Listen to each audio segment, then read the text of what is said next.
Coucou tout le monde, j'espère que vous allez bien. Donc je vous retrouve dans la vidéo pour le challenge au fil des saisons et des pages créées donc par Elodie de la chaîne Elliot et des livres. Donc vous trouverez les coordonnées et le lien du groupe en barre d'infos.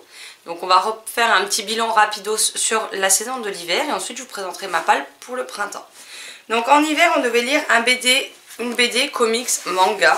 Donc j'avais prévu de lire Chocolat et Vanilla, le tome 2, ça n'a pas été fait. Lire un auteur anglais, je devais lire 7 secondes de Tom Easton mais je ne l'ai pas lu. Lire un roman qui se déroule en hiver, donc là j'ai lu Winter House Hotel, au début j'avais mis l'Elfe du Grand Nord de mémoire, mais j'ai eu envie plutôt de me jeter dans Winter House Hotel. J'ai tellement adoré que j'ai hâte d'avoir la suite entre les mains. Je ne sais pas quand est-ce que le tome 2 est prévu, mais j'espère dans pas trop longtemps. 3. Laisse ton binôme choisir. Donc Maud m'avait choisi, donc Maud de la chaîne des livres une fille, m'avait choisi Les Aériens de Marie-Catherine, je ne sais plus comment, chez Sarbacane, que j'ai lu, j'ai bien aimé. Il y avait des choses très sympas, très intéressantes, mais je sais pas, il m'a manqué quelque chose pour que ce soit vraiment une très bonne lecture. Et la LC du groupe, c'était Un goût de cannelle et d'espoir de Sarah McCoy, et je ne l'ai malheureusement pas lu. Donc voilà, donc encore une fois un bilan un peu catastrophique, puisqu'en automne j'en avais lu un, là j'en ai lu 2.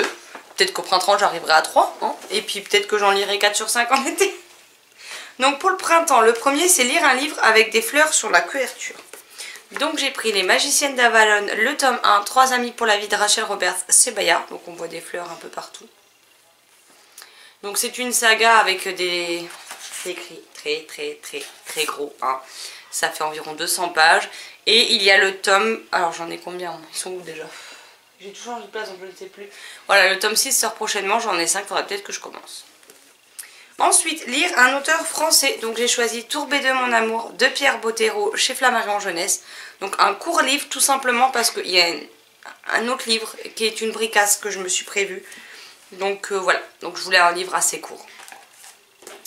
3. Lire un contemporain. Et donc après avoir adoré et eu un énorme coup de cœur pour Un si petit oiseau de la même autrice, j'ai choisi Je suis ton soleil de Marie Pavlenko, toujours chez Flammarion Jeunesse, qui me faisait tellement envie à sa sortie. Malheureusement je me suis toujours pas plongée dedans, donc il est vraiment temps. Et puis les beaux jours reviennent, alors c'est parfait.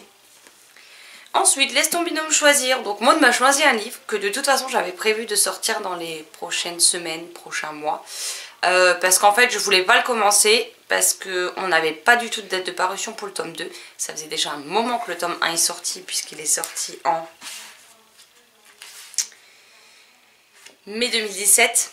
Donc ça a commencé à traîner et on n'avait toujours pas de date de parution du tome 1, du tome 2 pardon. Donc en fait c'est tout simplement parce que l'autrice ne sera plus publiée chez sa maison d'édition, mais elle les sort en auto-édition avec une couverture faite par le même illustrateur et dans le même type.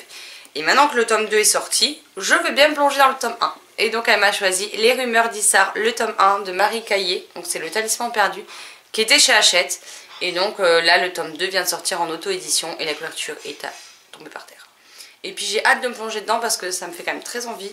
Je l'avais acheté en septembre 2017, j'avais rencontré Marie Caillé qui m'avait dédicacé le roman. C'est un coup de cœur pour Maud, donc je lui fais confiance et je vais me plonger dans cette lecture avec grand plaisir. Et le dernier c'est la LC du groupe. Alors au moment où je vous tourne cette vidéo, la LC n'est pas arrêtée. Mais au vu des votes, je pense qu'il n'y aura pas beaucoup de surprises et que ça va être celui-ci.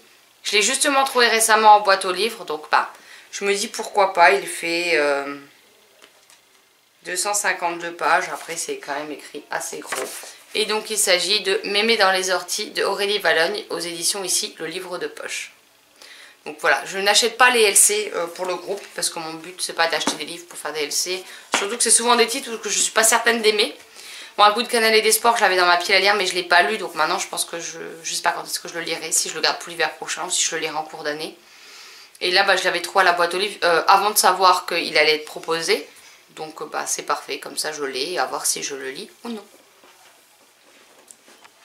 Voilà donc ma sélection pour la saison du printemps et je vous retrouverai à la fin du printemps, début de l'été, avec le bilan du printemps et la pile de l'été. Donc j'espère que cette fois-ci j'arriverai au bout des 5 livres. Ce serait quand même une victoire personnelle au bout d'un moment.